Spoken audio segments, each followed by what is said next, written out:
because this might be the inner chronicle of what we are, and we have to articulate ourselves, otherwise we would be cows in a field.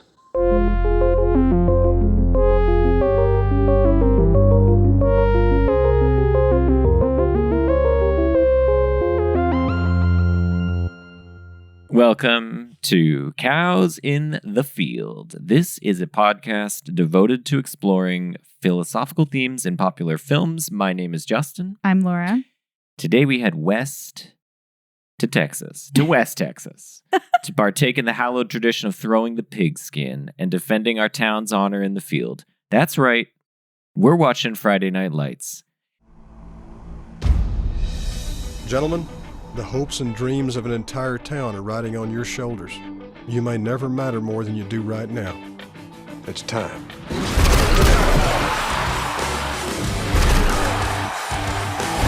Now, if you want to win state, you're going to have to beat a team of giants, a team of monsters over in Dallas that outweigh you about 30 pounds a man. This is real, sincere warfare. We're in the business of winning. And joining us today is a returning guest, an expert in all things Texas, and a true fan of the film we're about to discuss. Welcome back, Edward Lewis. Thanks. Glad to be back. Edward, so tell us really quickly, because if you were like me and you thought, Friday Night Lights, I've seen that before. Oh, wait, no, I've seen Varsity Blues. Yeah, you realize that 10 minutes into watching Friday Night, you're like, I haven't seen this movie. So for the fans out there who haven't seen the film, Edward, do you have a 5-second spoiler-free pitch for the film? Yes. I think that's probably the worst way to sell the movie, because I think, anyway, I'll give it a shot. 1988, West Texas team has dreams of winning the state championship. They think they've got a really good shot at it, but they hit some bumps along the way. I like it. Here's mine. I'm doing the Laura thing. Okay. Are you a dad who's having some troubles connecting emotionally with his teenage son? Because one, you've got some regrets, and two, you're jealous of the fact that he's a youth and you're not. Then this is the movie for you. Oh, so you liked the dad stuff. Uh-oh. Okay. All right. Okay. My pitch for this movie would be, do you want to watch a sports ball movie about teenagers, but not one that takes seriously the stress and pressure that those kids are experiencing in a way that doesn't feel like melodrama, doesn't feel overly written in a sort of CW series kind of way. I think it's quite earnest. Yeah. And it takes it so seriously what these kids are going through. Very seriously. It's tough times being a kid out there. Edward, okay, so now we're going to talk about the movie. So for those of you who are listening who haven't seen it, push pause, go check it out. Friday Night Lights. It's not available on streaming anywhere, so you'll have to rent it. You have to pay your money. pay that cold hard cash for this movie. But Edward, you suggested the movie, and the sense I got from you is that this is a movie that you have a real relationship with. So tell us about your relationship with the film, like when you first saw it, and how your experience watching it has changed over time. Sure. Strangely put off seeing it for a long time because I thought it sounded like a dumb football movie. It came out when I was in high school, and I remember hearing that it mentioned my high school in it, like when it came out, but that wasn't even enough to get me to actually go see it. And it wasn't until I want to say right before my last year of college that my roommate, who's from Houston, recommended it. And part of his sell on it was that Explosions in the Sky did the score for it, and he was a really big fan of theirs, and Nice. had recently got me into listening to them. So that was a big part of why we watched it in the first place, and really, really loved it when I saw it. Did it bring you back? Did it give you memories of home? It strangely did. There's one montage of a game against, I don't remember, it's Abilene, someone they play mid-season when they're really struggling, that really brought back some flashes of the games I did in high school. And it felt very familiar. And like, even though this was set like the year after I was born, like it felt something like that I could identify with, even if I wasn't really into football back then. Even in high school, it just like the experience that it portrayed, I'm sure is very familiar to tons and tons of people who actually watched the movie, but it felt like that to me. Is football, like, tell us about football culture in Texas? Because I grew up in Colorado. There was a kind of football culture, but it was very democratic if you were thinking about sports, right? So it was like the basketball team had a following, the baseball team had a following, hell, the golf team had a following. Oh yeah, that is so different. But like the football team was just one of many varsity sports that could gain you popularity and accolades. So is it different in Texas? Yeah, football is king. Yeah, like absolutely. Even on our so we went to schools that were not like football schools. They didn't, I mean, we went to school. I went to an all-girls school. We didn't have a football team. We had an all-boys school that we went and cheered for. We didn't have as much as my friend tried to get powder puff football to be a thing. Wait, what is that? It's like less tackling and ladies play, like a lady version of football. Oh, cool. Kind of like a flag football version. Anyway, so, but I wouldn't say the school you went to, Edward, either was like a big they had a football team, certainly, and they were pretty good, but it wasn't like a football culture kind of place. But even so, like, I always had this sense that like if you had a football jersey, you were better than the guy on the soccer team. And you know what I mean? Yeah, I think that was even at the school I went to, that was probably the case. But I mean, it was a big enough deal that like while I was in high school, my school and its partner school down in Houston both like successfully sued the University Interscholastic League to be able to play public schools, which was like a many-year legal battle they had been fighting. Really? And like they finally got it approved, and so they could like sucked because we had to then start paying to go to the games, but. Really? Because you have to pay to go to a public school game? I don't even know this. No, you just had to pay just to go to any games. They wouldn't let you have free tickets for students anymore if you joined the UIL. Oh my God. That's so crazy. But that's got to be because these games are incredibly popular, they're money right? makers, and that people from the community, it's not just like the high school there. It's right. like it's the way that like you go to a UT game and like it's like going almost like an NFL game. And if you know, when we went to a Yale game, like nobody was there. Yeah. It was far and away the most attended sport at my high school. I see. Yeah. I mean, like I may have gone to a basketball game once in 4 years, but I don't remember it. I went to no sporting events except for football games for sure. Okay. Yeah. Yeah. Would you guys tailgate before the? We couldn't drink, so like, I don't know, barbecue. I don't know what you. Yeah, they had like concession stands, and then like there was always like a school sponsored, parent organized official party after every football game, and then there were the unofficial parties after every football game. I didn't know about those. Wow. This was for my girl boy partnership. There was always like a place that you could like some parent would open up their backyard, and then you'd like at 10 o'clock at night after the game ended, then you'd go there. Oh, cool. Yeah. So yes, and there was certainly nothing that set up around basketball games. Okay, I'll tell you that. Right. and did you know like the football players, Edward, at your school? Sure. I mean, I went to a class of like 250 private school. And so we were in class. They'd be the ones with a milk jug full of water they were drinking the whole day before the game just to stay hydrated. Yeah. There were just other players. My school didn't have the same cliquishness. I see. Like, I mean, I probably wouldn't have gone and sat at a table full of football players, but I also don't think I would have They wouldn't have like given you a wedgie. No. Okay, that's good. No, it's they were not just like people I was in class with. Yeah.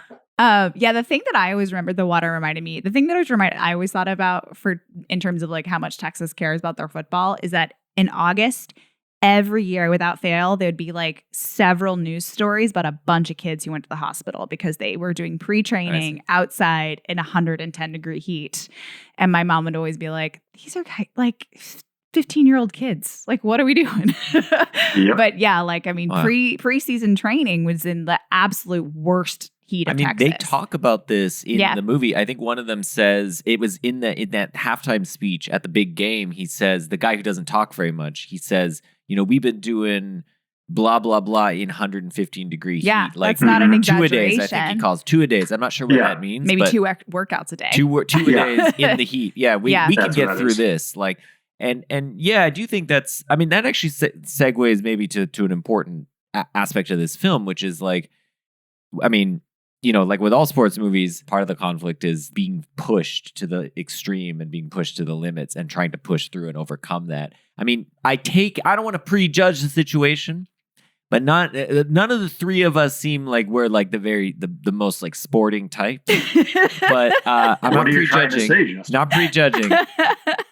But does that aspect of a sports movie resonate with you, Edward? Like this idea of like, that's like a common thing. Perseverance. Right? Perseverance, right? Pushing through the adversity. That's like Rocky, right? It's, does that draw you to the sports movie genre?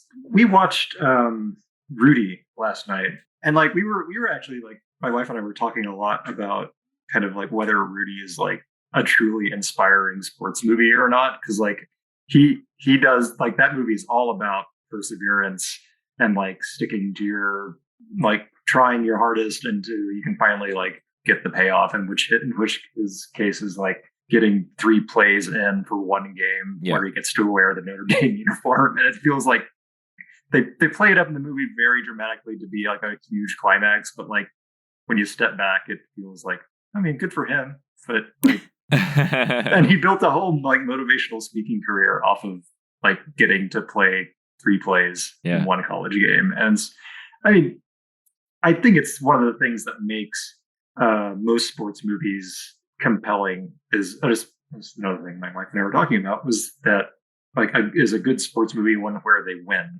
Mm-hmm. Right. And, I guess we're past the spoiler break now. So they don't win. They don't win. Friday Night Lights. And so that is in Kate's book, that is a bad sports movie. Interesting. Because all of the work and all of the stuff that they went through like does not pay off. I mean, does it pay off? Well, let's talk about this. Let's jump into this because I think this is great.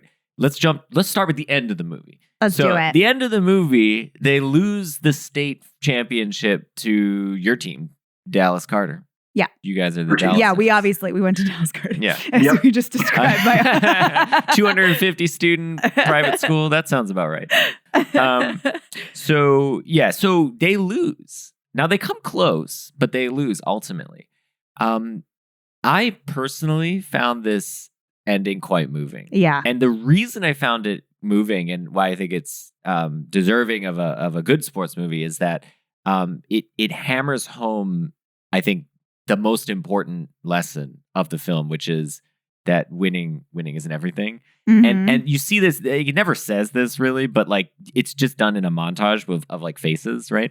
But the 3 adults who have been like, invested in these kids, Coach Gaines, the Billingsley dad, and Winchell's mom, it cuts to each of their faces, and each of them are like kind of smiling, half smiling, but they're clearly like happy for the children, for the boys who have, gotten this far. And I find that a moment of real like in particular with the case of Billingsley, like incredible reconciliation, because there's been this huge that conflict. moment would be so much less powerful if they won, because then it would just feel like his love was contingent on that win. You know, for sure. That's a great point. Yeah, exactly. So but to be fair, I do think not the love is contingent, but it's that they overcame the adversity that mattered, not that they necessarily won. Winning was just a kind of arbitrary goalpost, but like getting there and pushing through, even though they were outmatched, was like an achievement in itself. Yes, no, I agree with that. I just mean that if the ending had them actually winning the game, and then he comes to hug Garrett Hedlund, Don. Yeah, there's a worry that then. I just feel like that moment would be a little bit less powerful. Yeah, I completely agree. I think that's one of the reasons that this movie like stands out to me against a lot of other sports movies, is that like it has one of the most memorable endings because it is one where they don't win. Yeah, and they get so close. Yeah, and they get so close, and they have like the adversity that they face along the way, like losing Ruby Miles as their tailback, I think. I don't know. He's like their star player. Yeah. Losing him. I think they actually lost him in like the preseason.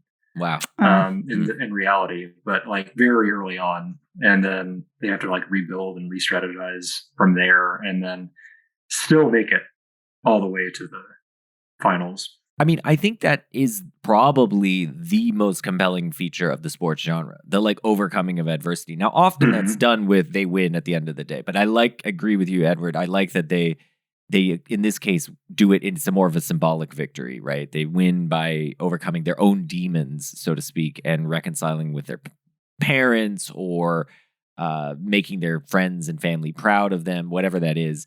That's the like thing that they needed to do. And if there is, I'm not necessarily like the biggest sports genre fan, though I love it. I do think that that's an aspect of sports that has something to teach us about like our lives as human beings. Like we have to face obstacles and overcome them. That's like an important aspect of humanity. And sports are just like a distillation of that. It's like a really clear distillation of that idea in a context in which none of this really matters, right? That's part of the fun of sports is that it doesn't really matter how many times the ball goes through the hoop, like objectively. But it becomes something that matters because we invest it with this meaning. And we do that. Why do we do that? Well, we do that because we care about the drama, because we care about the adversity and the stories and the narrative and the struggle. And we want to see people succeed. And it's emotional when people fail, both good and bad. And yeah, I just think sports movies are even more of a distilled version of that. I'm curious to put this to you guys. I mean, the sports movie, I feel like gives us, as I just said, the like kind of cleanest form of that. But are there instances of what I'm describing where you've had that like cathartic, release watching a sporting event where you just like, like it's where it's such high drama, you're watching it and you're so on the edge of your seat and it just comes together all of a sudden? Because I feel like that's what these movies do in their climax, right? But it obviously happens in real life too. So I am not a huge sports team follower. Actually, only since moving to Albuquerque, my wife and I have gotten pretty into following the Isotopes, like the minor league baseball team. But fun, like, yeah, which are like a lot of fun to actually go to. I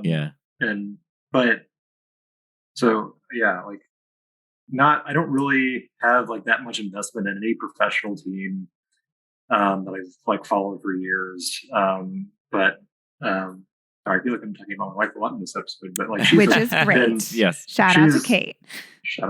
She's a lifelong Alabama fan from her parents who met there. And so we watch Alabama football every chance we get every season in this house. And she is incredibly invested in the outcomes of that. And it's kind of interesting for me to watch as someone who does not share that. Yeah.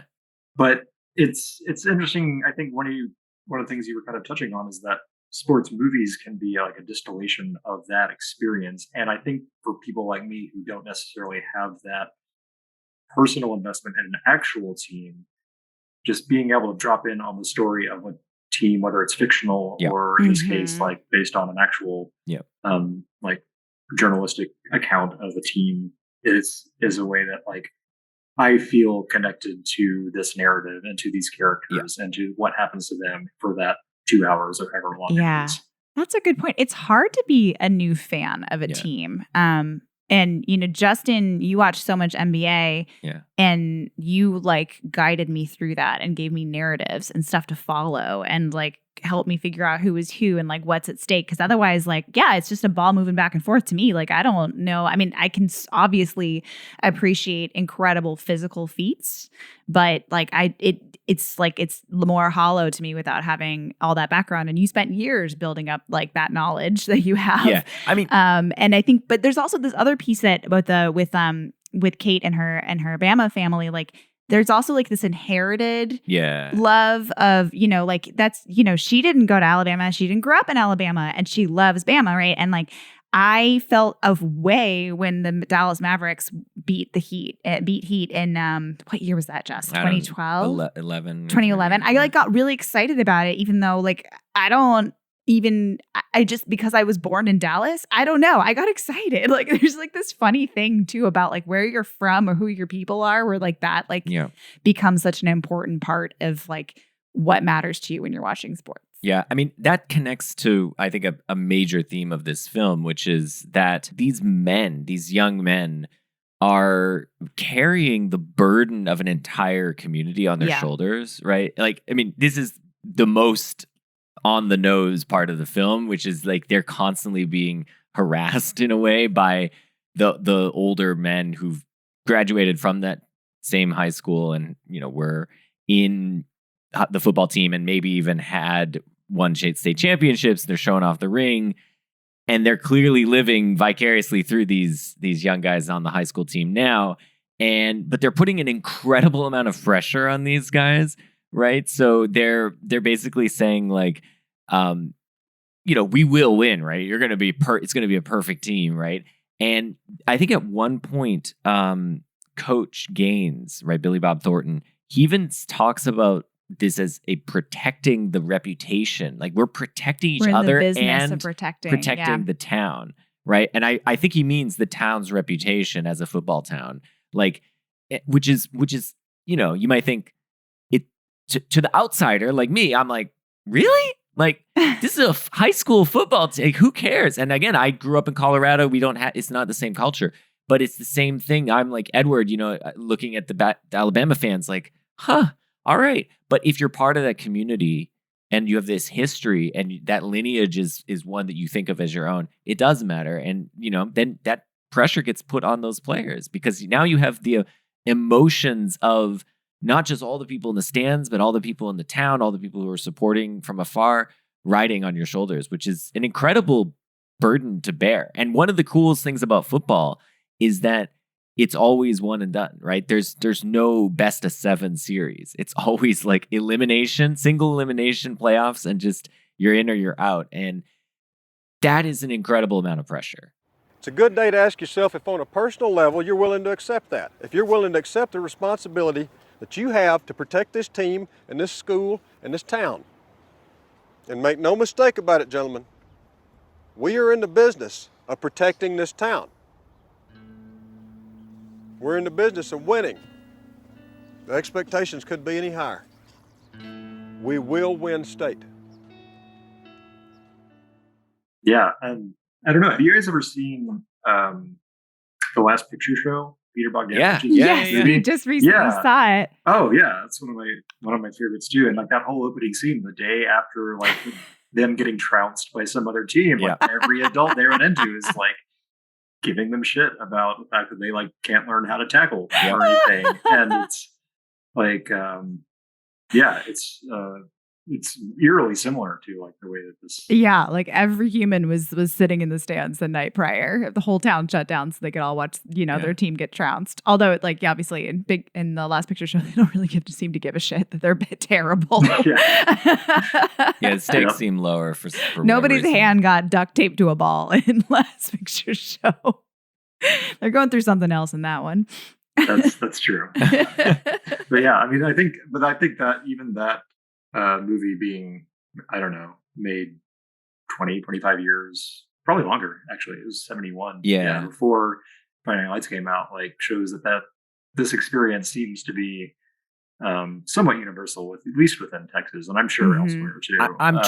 Totally. I think if it's not football, it's something else, right? There's these regional affiliations that just go back, and I don't totally understand it. I was a nomad, effectively. You know, I mean, my parents moved around a lot when I was growing up. So I say I grew up in Colorado, but really I was born in Canada. I spent a lot of my formative youth in California too. So I don't feel any regional affiliation with any of these places. So I'm like, I always think of myself as an outsider to these kinds of, you know, fandoms. But that doesn't, for me, I still get wrapped up in the narrative though. So like I'm excited and interested in players and player narratives. I think there's something universal about that, about wanting to like cheer for someone, right? Wanting to root for someone or some group of people. And, you know, so I feel it even if I don't feel it regionally. I still feel that. And it's powerful. I don't totally know where it comes from. I mean, maybe it's just tribalism. It must, yeah. Must be. Yeah, I could see that. And I was trying to think if there's other like comparable types of movies like that involve some sort of competition that really like gives the same emotional draw and payoff that sports movies do. Because like war movies, not really a lot different, and don't those don't tend to cover like the scope of like a full conflict the same way like a full season or whatever that is being covered in a sports movie. But yeah, I don't. It's an interesting genre on its own, kind of, because it does capture something not only that's real to human experience, because sports are a real thing, but that has the same kind of emotional appeal. And I guess the idea of making a lot of sports movies is to showcase something that's going to have universal emotional resonance, like as much as you can. Like you were wondering about that, Justin, if like you can like a sports movie without really liking the sport. Yeah, I think you just answered it, Edward. Yep. I mean, I think there's certain. I think I've gotten into sports by watching sports movies, and I think that it's also happened that I can enjoy a sport movie without caring about the sport. Although I do think I find I'm most interested in sports movies where or at least the ones I'm most inclined to watch are often the ones that I have some antecedent interest in the sport. It's just because it makes it, if you know about the sport, it makes it easier to follow the drama of the movie, Yeah. And so, I did get a little lost a couple times in Friday Night Lights. And this is embarrassing because like I have watched football in my life and I did grow up in Texas and I was a cheerleader for football, which means that I should understand what downs are and things like that, because I should know which cheer to do. But yeah, I swear to God, I forget the rules every time. I was like, there was a couple moments where I was like, do they punt now? And Justin's like, no. Laura, like Laura asked this at that final moment when they're like about to go for the touchdown God, and they need to get a touchdown. Yeah. And Laura's like, should they punt? I was like, what the fuck? If they punt, first of all, it would make no sense. They're close enough to the end zone. Okay. All right. You know what? I don't need your judgment. All right. I was admitting something embarrassing already. I'm just piling on. I'm sorry. You might have had some regrets about admitting that, Laura, but one of the main themes of this film is regret. And what a segue. Anticipating regret. And I think this is one of the things that's very, very potent about the film and where it sort of transcends. It's not just a sport movie, but it's like, it's getting into deep human things. So one of the things that Coach Gaines, that's Billy Bob Thornton, says at the end of they're like in the middle of it's the final scene really, and they're in the middle of the halftime. He says, being perfect is about being able to look your friends in the eye and know that you didn't let them down because you told them the truth. And that truth is that you did everything that you could. There wasn't one more thing that you could have done. Can you live in that moment as best you can with clear eyes and love in your heart? With joy in your heart. If you can do that, gentlemen, then you're perfect. I think that's really interesting, that quote, partly because what I think he's suggesting is for you to simulate the mindset of yourself in 10 years or something. Mm-hmm. Thinking back, do you want to have regrets that you didn't do enough now to try to win? And to think back and go, man, if only I just pushed a little harder, right? He says, you don't want to feel that. You want to feel like this whole idea of clear eyes, full heart, right? You want to just be in that moment and think, no, I did everything I could, win or lose. Or as LeBron says, win, lose, or draw. And so I think that's, this notion of regret and the backwards looking nature of this film is like, I think a very potent part of it. Mm-hmm. It's also the structure of at times a really heavy handed thing, but also I think a very potent part, which is the relationship between Don Billingsley and his dad, Charles. And that, where the dad has this incredibly fraught relationship with his son, partly because, it comes out in a moment of weakness when he wakes up after a night of, drinking or whatever. And he wakes up and he says, you got 1 year. One stinking year to make yourself some memories, son. That's all. It's gone after that.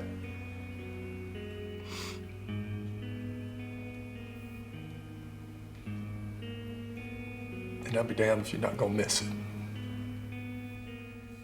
That tells you so much about that character, right? Like this guy lived his best years of his life in high school.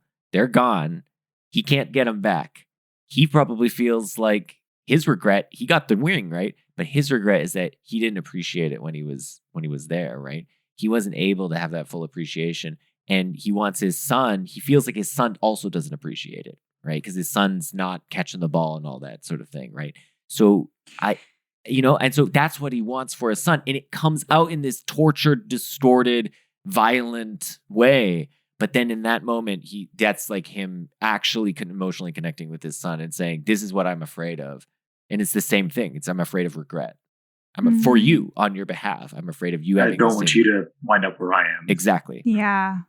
Sorry, I was just thinking about how that's another parallel with Last Picture Show. Just Ellen Burstyn's relationship to her daughter, and like, looking at the 17-year-old and like being like, I envy you for everything you have, and I kind of hate you a little bit for it, but I also have so much tenderness for you. And when you're a 17-year-old being told that too, like, can you even be grateful for that moment? Can you even live in the present if you're constantly being told that you're going to look back on this time? Can you, like, if you're constantly trying to like make other people happy and or make your future self happy, it's like impossible not to live without regrets. I mean, you know what I mean? That's what I'm saying. Well, so the paradox of youth, I think, is it is supposed to be the best time of your life.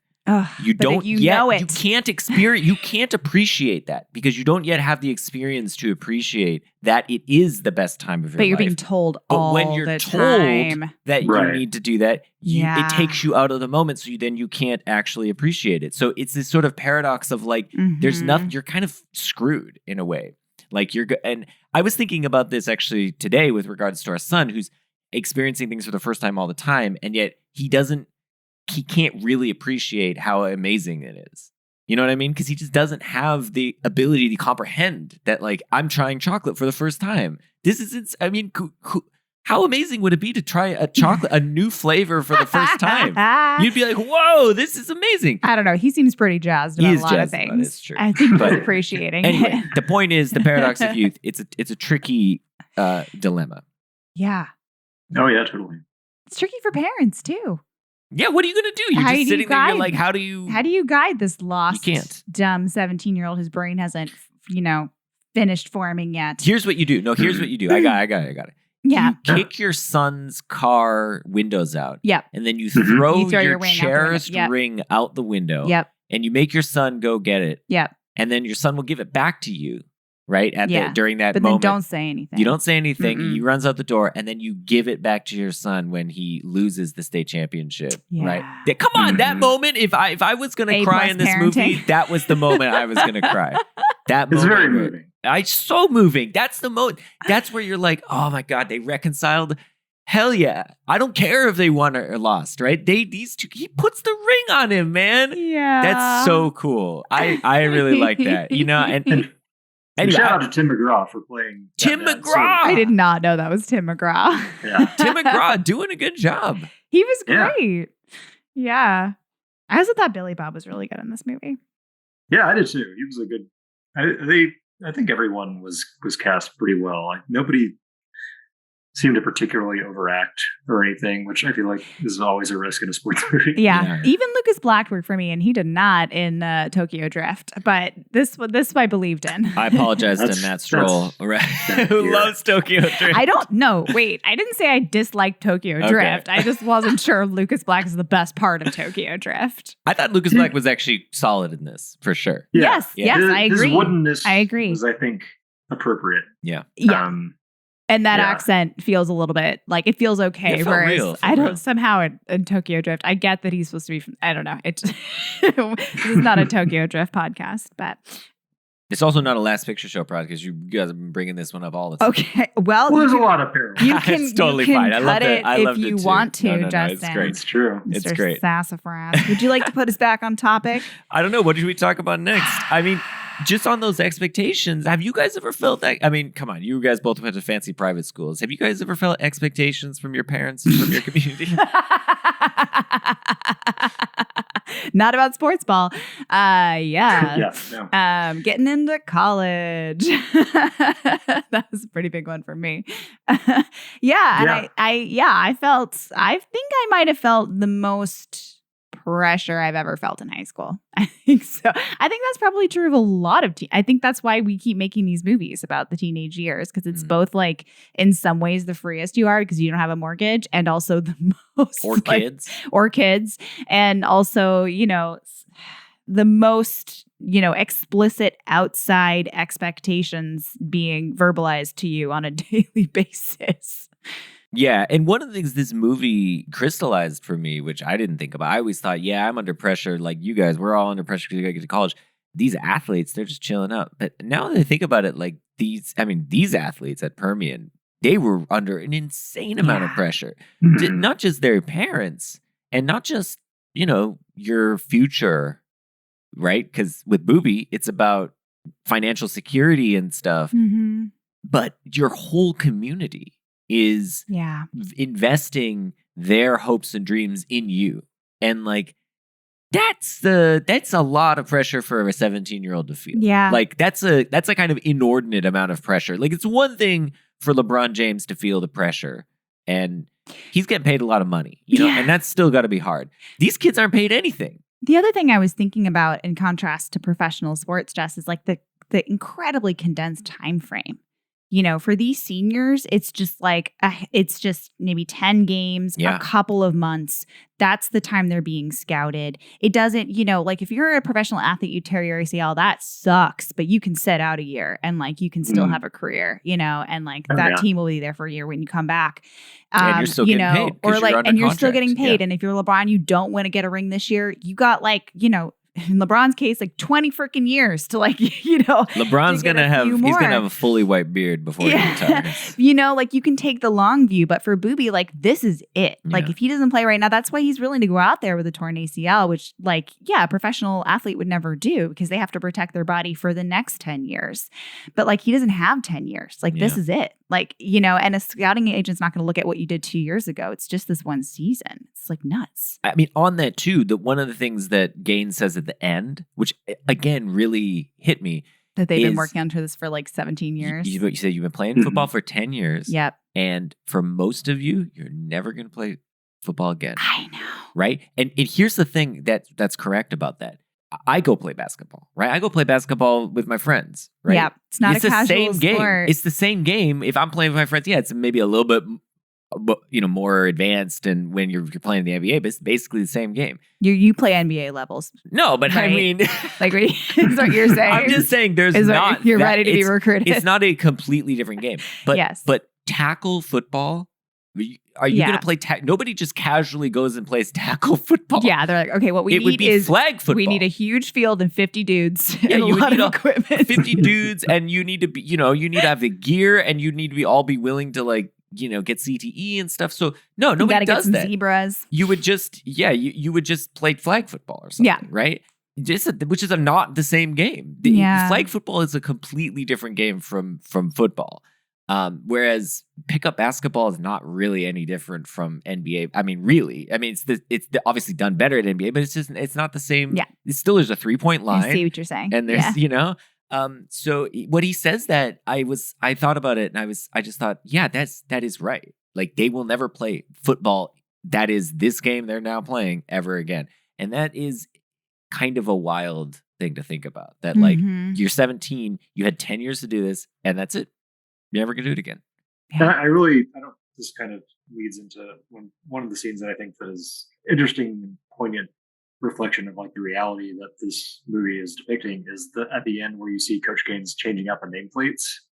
Mm-hmm. And it's just like, okay, so then we're just cycling over to the next year. We're gonna have like the next set of players, and they mentioned in the text in the epilogue that, you know, the next year they won state, and they won. Yeah, but like that's not the story we get to see. But like they kind of just show how this is just, you know, all these students that we just like spent this movie like following throughout their season.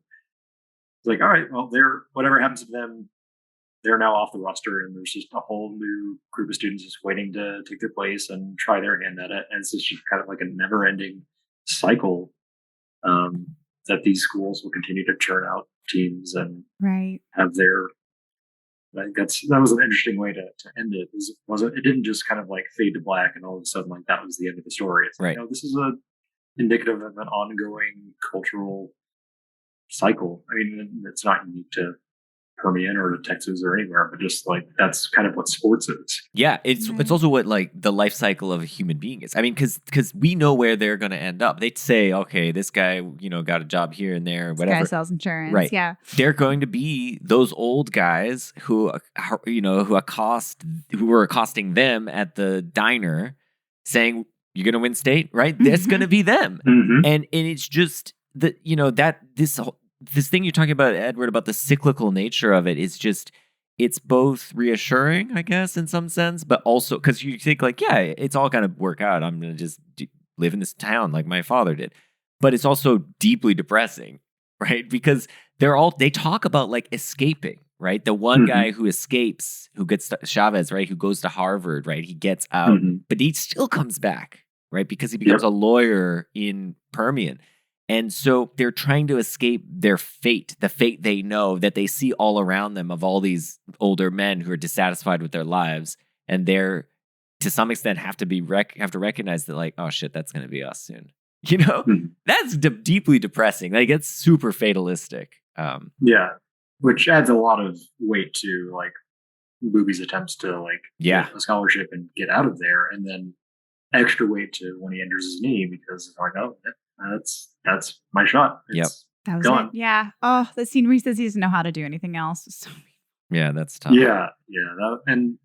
It's his uncle who is kind of, the more I thought about it this time watching it, is like an interesting character. Like they paint him as so supportive and so sympathetic because he obviously wants the very best for Booby and like is there for him when for whatever reason his parents aren't. Yeah, we don't even know why that is, but his uncle is there and he's trying to like drum up hype with all of the recruiters and stuff, and he just seems like, and he's like the sweetest man. But then like he also reinforces Booby's decision to go play on his bad knee, which like you totally understand why, because again, like he sees that it's his only shot to get out of there. But like that's also just really not a good thing to do for someone you're supposed to be protecting. Yeah, that's his but body. You totally get why. Yeah, I know. I know. It just made, I saw him in a different light this time, and I didn't like it because I really like viewing him in a sympathetic light. I know he's a complex character for sure, and I thought the actor who plays him, Grover Coulson, was great. Actually, one of the standouts because he's so subtle and naturalistic. Like in comparison to McGraw, who's yelling a lot and stuff, he was great. I thought he had very nuanced. Yeah, very nuanced, and I think that's a very tricky role, and that's the position that I think a lot of parents are in, right? Where you recognize that you have to let your kids make decisions, and you also have to let them make mistakes, right? But you also know what might be best for them, but you also know, in this case, what the consequences of that might be. And so, he's in a really tough bind here. And I mean, to be fair, I will say that my read on it was, I'm happy to grant that the story is what it is and that he wasn't going to be considered with the ACL tear. But I feel like in today's day and age, if you were a highly scouted NBA, NFL prospect and you tore your ACL in your senior year, you would just take the year off and you would still get recruited. Maybe you wouldn't be like, number one overall, but you would still end up in the NFL. Yeah. And so I was just maybe not an 88 though. I don't know, but it sounded to me like by playing, maybe he just damaged his knee irreparably. Yeah. And in a way which they couldn't actually operate on. Whereas had he not played, maybe he would have been able to, with surgery, recover. I mean, nowadays, you're right, 88, and they're in small town Texas. But nowadays, NBA players come back from ACL tears all the time. So, but that's that slightly longer view that I just don't think they have in high school. And he was looking at all these big name colleges that were like, he has a lot of competition with other players who don't have knees that have been torn. So, I mean, it doesn't seem like that many schools that are trying to recruit players are probably going to wait around to see if his knee heals when they could just go to the next one on the list who's almost as good as he is, or as good. Yeah, totally. It definitely hurts. One of the things that irks me or worries me about sports, but particularly about football, is like the play through the pain mentality. Mhm. And Booby's arc is like he's overcoming his hubris too, right? He has to confront his pride, and maybe part of the reason too that like he perhaps might have been able to talk to the recruiters and say like, I tore my ACL, but like, I'm going to recover and then I'm going to play for you. And that maybe something could have been worked out, but he's too proud, right? He has to go out there and be like, I'm Booby. This is my season. I'm doing the team. Because that's why he got, that's the moment he got hurt in the first place, right? Is because like he didn't need to play, and he's like, you can't find your helmet. I got to do everything for you, right? That's right. And he wants to be, he talks big, right? And then he has to kind of like learn a little bit of more humility. And I think also that moment where he gets on the bus with the team. Yeah, that's an important moment. Also, I have a wonder if like his uncle pushed him to do it. There's like a look that he didn't want, I think he like was like maybe too embarrassed to go with the team, and he had a conversation with the uncle, and the uncle drove him there. It was like, get on that bus and support your team. You deserve to be there too. Yeah, you do. Yeah, to get over the shame of it too. Yeah. But yeah, I do think like there's a lot of like shake it off, moments in this movie that I feel like is particularly real in football. I think you're totally right that like in many other sports, and this is getting better with sports medicine, like there's an understanding like you need to protect your body. You're hurt. We're going to take care of you. Then you go back to play. Yeah. But as I understand it with the NFL, there's more of a like just, put in that Toradol and keep fucking going. Yeah.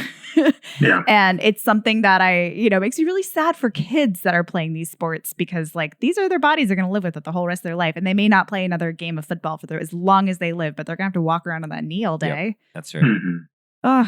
That's right. Yeah. I mean, it's part of the adversity. Yeah. But unfortunately, I mean, the adversity is the physical pain is part of it. And I think, that is part of, I mean, overcoming adversity. You can overcome psychological adversity. You can overcome your fears, but also pushing through physical pain and suffering and exhaustion. That's a part of what we are as embodied beings. And I think that's part of what makes sports movies appealing. The very thing that I think you are reacting against, I think, is part of what we want to see in a sports movie is people pushing through. And I mean, and I guess that they play that up for the entire team, being that like, we're small, we're not a match for like all the other teams, but we've got the heart, and we've got the speed, and we've got, we can just overcome, take the pain, essentially. Right. Yeah. And we've got all this pressure on all of our students that's really going to push them to really achieve. Like, I feel like that's an unspoken thing that they've got going for them, is that like this economically depressed town is looking for them for like one thing to be happy about. And that added pressure is also what's driving them in both subtle and overt ways. I mean, that's also, I think, why we ordinary people, are attracted to these movies, is because none of the three of us are the Booby Miles of our... I think you've made that clear.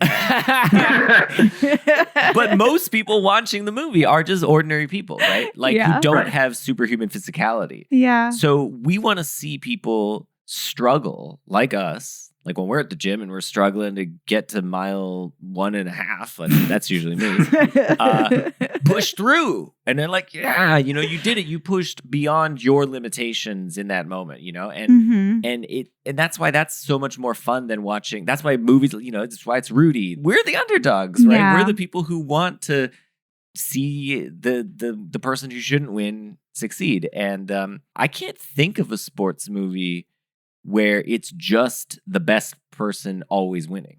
I mean, maybe Space Jam, but even Space Jam, Michael Jordan kind of has to get reduced down. But it's very. I can't think of a sports movie. Yeah. Well, but It's like that's, Ali. That's an underdog movie too, because it's the Looney Tunes. It's the who are, Looney like, Tunes, yeah, Right. yeah. who are not basketball players, but they have to rise to the occasion. Right.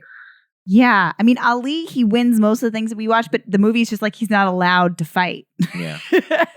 So that's Yeah. the But conflict. Ali, the center point of Ali is the Rumble in the Jungle, which Right. is a fight where he actually faced real adversity. Oh, yeah. Yeah, But he does. so. Yeah. Yes. Yeah. But It's not you're as right. if he's like, just like, yeah, He is taking everybody out in the first round and like that's the whole movie. He's the Of course not. king throughout that movie. That's Yes. true. I still haven't seen it, so thanks for spoiling that for me.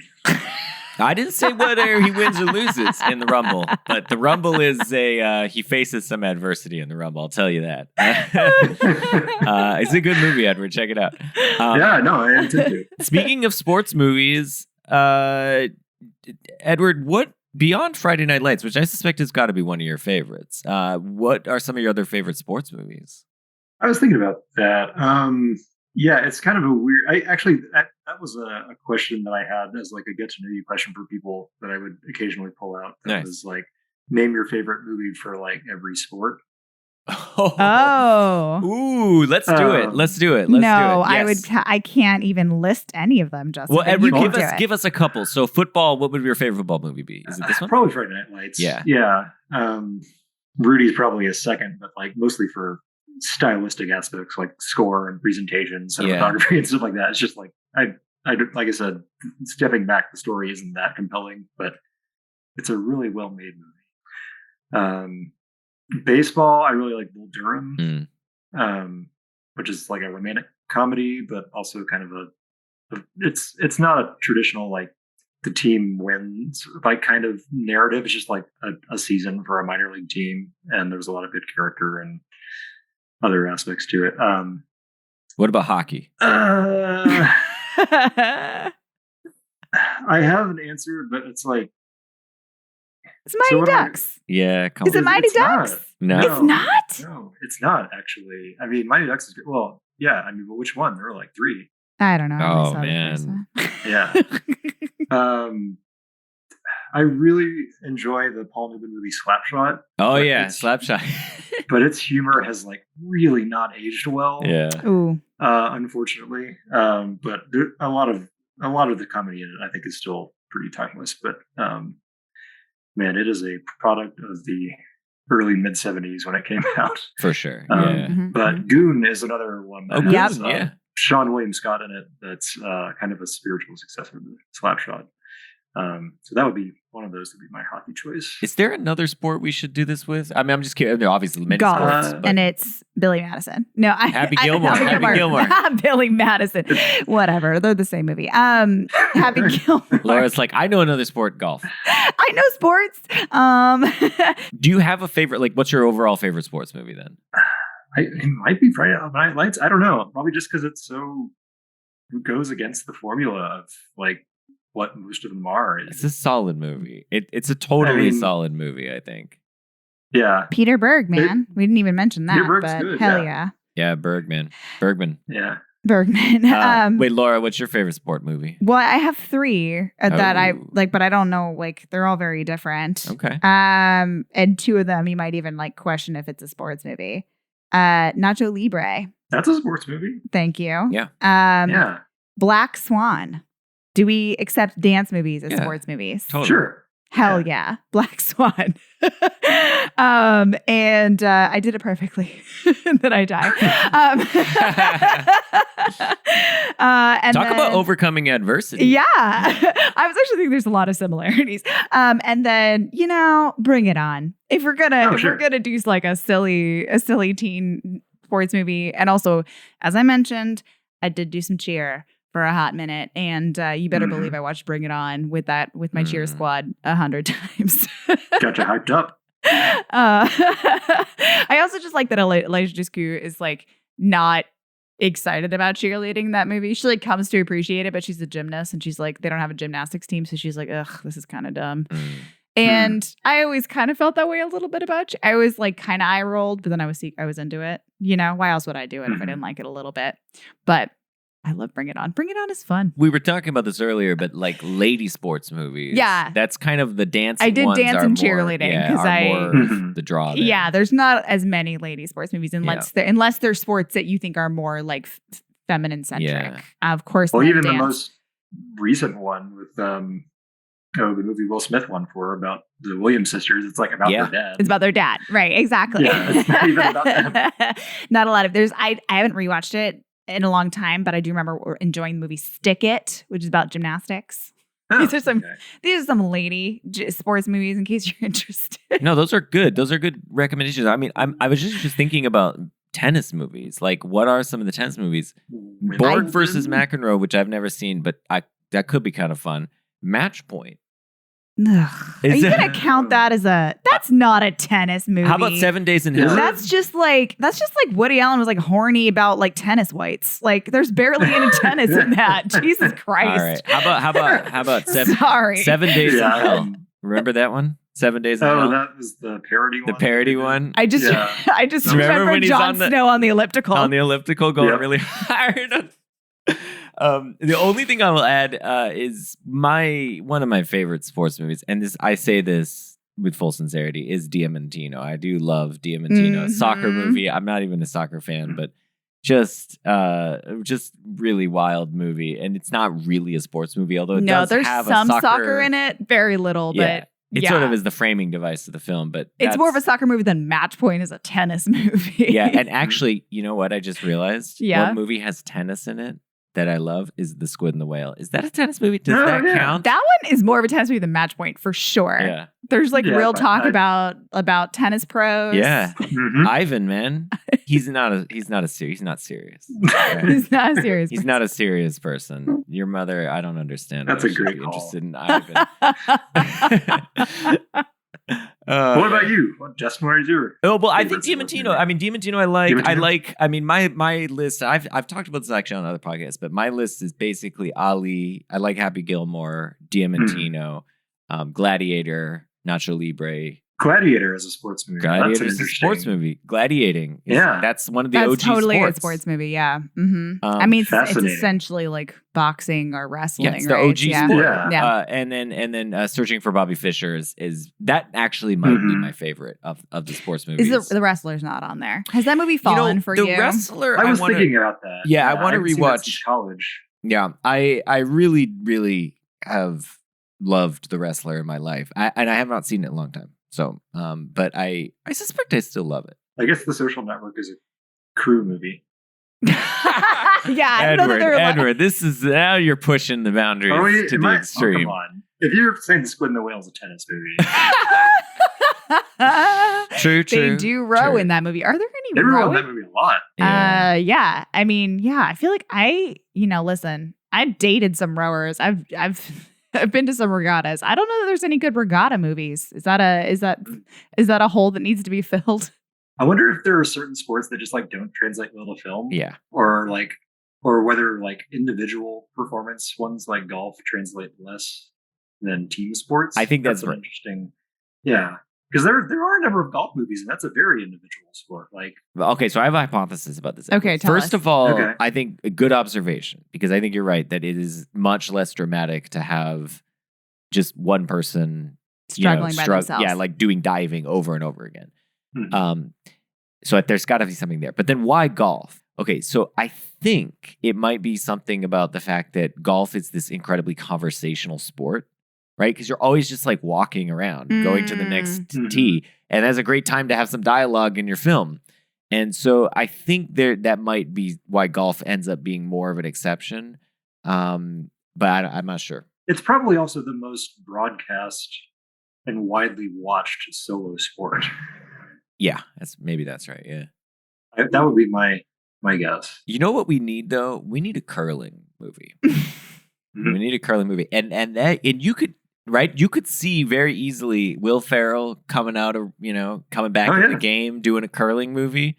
I Right? could see that. That Yeah. would be. I would watch it. Right, and Because he did the ice dancing. he did the ice didn't he? dancing. Yeah, Yeah. Blades of Glory. Blades of Glory. Yeah. So I think and the whole gimmick of the film has to be what crazy look is Will Ferrell going to have? Yes. Because these guys are just like lunatics, right? They're just talk about small town celebrities, right? Small town Canada celebrities are curlers, Yeah. right? Sure. You got to think like Will Ferrell. This is like built for It's Will like the Ferrell. football of Calgary is curling. Yes, 100%. Well, actually, no, they have Canadian football. Friday Night Ice. Friday Night Ice, baby. That's Eh? right. And then and everyone's got to talk in an absurd Canadian accent and be like, "Oh yeah, let's go out for beers after. Get some Molson And some poutine. and some boot." No, that's only French Canadian. That's only Get that Quebec. shit out of here. Sorry. We don't like those French Canadians, those hosers over there. Okay, Sorry. That's Quebec. we don't like the Quebecois, I man. apologize. We're gonna anyway, but yeah, curling. Come on, man, we're selling it right now. Will Ferrell, if you listen, I will co-write this movie with you. We'll go and like embed ourselves in a community of curlers up in Alberta, north of Edmonton. Yeah, definitely not in Quebec though. Not in Quebec. Get that Not shit Quebec. out. Anyway, I know a bunch of French Canadians, so I apologize to all my French Canadian friends. Say it who in are French. Listening. Je suis désolé. Edward, do you have any final thoughts on this movie? Was it we go thumbs up, thumbs down? Obviously, it's a Obviously, it's a thumbs up. I mean, do you any want to have Thumbs a? up for me, yeah. parting remarks? I feel like there was a period in like the first decade of the 2000s where they were just, like every pseudo inspirational true life sports story was getting turned into like a movie. Like there was one of like the whole team went down in a plane crash. Is it We Are Marshall? Is that one of them? Oh wow! And Yeah, then like they had to Mhm. rebuild the team. But there's like, there's so many of them that have their own angle on like the obstacles that had to be overcome. But ultimately they win and learn some lessons along the way. And like this one is, I think part of it is this because it was drawn from a very actually like damning real life book about that community and specifically about how they kind of their football obsession like chewed up and spit out all their teenagers, especially like as soon as they weren't of use to them anymore, which is like basically what happened with Booby Miles in real life. Like once his dreams were gone, like the town had no use for him anymore. And like, Wow. just like, all of a sudden he was just a nobody. And particularly being black in that community, like they would not, was the phrase, like spit on him if he was on fire. I mean, I was reading that the book is there's like a lot of racism. Like they describe a lot of racist stuff in the book, and then they wanted to film in the town and with the blessing of the community, and the community said take out all the racist stuff. So that's why the film has no racist stuff in it. Well, That's got a little bit. I mean, a little bit, but there's none one from the woman. town. Well, there's one woman in the who they have dinner with who uses a slur in reference to like, Oh, that's true. and she says like just like Yeah. get them out there. It doesn't matter to like protect their yeah, bodies. that's true. Whatever. But it's pretty tame. It's pretty versus tame. what I think it probably was like in the In 80s. the Yes. book, it's a lot more. Absolutely. Yeah, absolutely. And they Yeah. sort of frame it like they're like an integrated society in the way that Dallas Carter isn't. Yeah. And like somehow they're like, less racist as a result or something, which is totally not true. That's interesting. I didn't realize that the book was more critical of the town in that way. Because one of the things that I know we're wrapping up here, but one of the moments that I found like a really good performance and a really sort of like interesting, challenging scene was the scene in which Coach Gaines goes to talk to Mike. He's basically coming to his house to be like, be fucking better, which, is pretty, like he's hard on Mike. Like, can you get the job done? Yeah. And he's like, do you want to get out of this town or not? Like, what's the fucking deal? And Mike is like, I don't know. And because he doesn't know because like he's trying to take care of his mom and he's got a sibling who won't help. Right. We've seen that call. And the coach kind of tells him like, it's just time to not worry about her anymore. It's time to just like do you and you take care of you. And on the one hand, I think it is important to like understand where your boundaries are and to value yourself and your own goals and your dreams. On the other hand, I think, telling a 17-year-old forget about your mother when he clearly cares about her a lot is And she's struggling. is really callous. And I wonder how much of it is he motivated because he cares about Mike and Mike's well-being, or is he motivated because he needs to win this state? He needs to like keep his job and because he wants to win and save face with the town and the win matters to him more than Mike's individual situation. It's played like on the line, right? And I think that's the interesting thing about Coach Gaines is that like he is at times, really verbally abusive and sometimes cruel. I felt to his to his team, and yet like he seems to see them as people too. He has tenor with Booby. He more than the average town person sees those players as people. I think he empathizes with like what they're going through, and he has some really beautiful see firsthand. Yeah, and he says some really beautiful like heart to heart things with Mike about like winning and losing isn't really, there's not really much of a difference, but like it's also his job on the line too, so he has to kind of care about himself and his own family. He doesn't want to make his daughter move either, right? Like, so he's doing things for him too. And that scene where he's telling Mike to just like, leave his mom behind, it was a really good performance, a really good scene. I mean, just thinking about it in parallel with Booby's uncle, LV, there's that similar kind of relationship that they have where he kind of needs Booby to, if they're going to get monies to be a star. Yeah. And he also wants what's best for Booby, but at the same time, right? And so it's this complicated, like, how do I, reconcile these two things where, he also wants to let Booby make his own decisions, right? So anyway, I think you're right that all the parental figures have this very challenging and complicated relationship with the kids. But the one I resonated with was Tim McGraw. I don't know why. I was like, he's a dick. And then by the end, I was like, he's the best. I want to be him. I haven't seen. Have you watched the TV show? We haven't even mentioned that there's a TV show. Wait, there's a TV show? But like the Coach Taylor is, I kind of assumed, like, or from what I've heard, he's like a much softer, sweet father figure in that show, perhaps. He's definitely painted as, well, you get a lot more time with him, so you're going to come away with a better sense of him than just, Billy Bob Thornton's however many minutes he has on screen. Yeah. But I think he is painted as best coach, best dad, even though he has his moments where he may have to get a little tough. Kyle Chandler pulls that off very well in the show. The show's, I would give the show an overall rating lower than I give the film. It plays into the teen drama stuff a bit more, and then I think then I enjoy it. It resonated with a lot of people, but yeah, it's worth watching if you like the movie, and especially if you like teen drama shows as well. If you like Connie Britton, which I do. I like that she's in both. I know. Yeah. She's the only one that's in both, right? One of the booster guys is in it too. Okay. Show also was the launching point for the career of everyone's favorite redhead, Jesse Plemons. Oh yeah, Jesse P. Hell yeah. He got his start. He really got to start there. I think he was in Varsity Blues too, I think. Was he? My favorite part. Movie. Yeah. Yeah, that's your favorite. You like the whipped cream part? Well, I was telling Laura, I was like, I'm getting real excited to watch Friday Night Lights because I remember really not, I don't know, I don't remember seeing it, but I watched it and I enjoyed it. And then I was like, where's the whipped cream part? No. Anyway, I got confused, but it is true that I got confused, and I admit that. And I don't know why I got confused in that way, but these things do happen. They're both like Texas football stories. It's true. Yeah, it's so true. That must have been his. I think he actually was like the only person on the Friday Night Lights show who had played high school football. Oh wow! So he seems to come by it honestly. I mean, being in Varsity Blues and Friday Night Lights and watching this movie, I'm just like, I got to get back to high school where my best years were.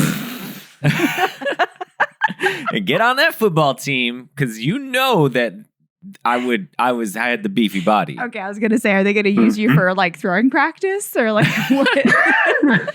Dude, little known fact, man, I was 300 pounds in high school. I was like a 300 pound. I could do the 100-yard dash in 2 seconds, whatever. I did it really fast, trust me. And I was 300 pounds. They were like, man, this guy can move. And then I shed the weight. I shed the weight. Are you gonna cut all of this? No, why? You're getting loopy. But it does mean maybe we should wrap up. Yeah. Edward, That's true. thank you very much for joining us. And thank you for recommending this movie because I quite enjoyed it and I hadn't seen it before. And I would have avoided it till I died, Yes. Edward, because you've been telling me to watch this movie for the past decade. Yes. I've been like, I'll get to it. Doing it on the pod is the ultimate excuse. So Edward, thank you. And thank you for coming back. You're now part of the 3-Timers Club, which is, I guess maybe we should send you a ribbon or something. We'll send you something. It'll be weird. We'll send you something. And as for us, we are at CowsPod on Twitter. You can follow us on the web at cowspod.wordpress.com. And you can buy merch at cowspod.threadless.com if you happen to want to buy a shirt with 2 cows on it. And coming up next, we have Repo Man with an old friend from grad school, Toby Levers. And that's in 2 weeks. So we'll see you then. Bye.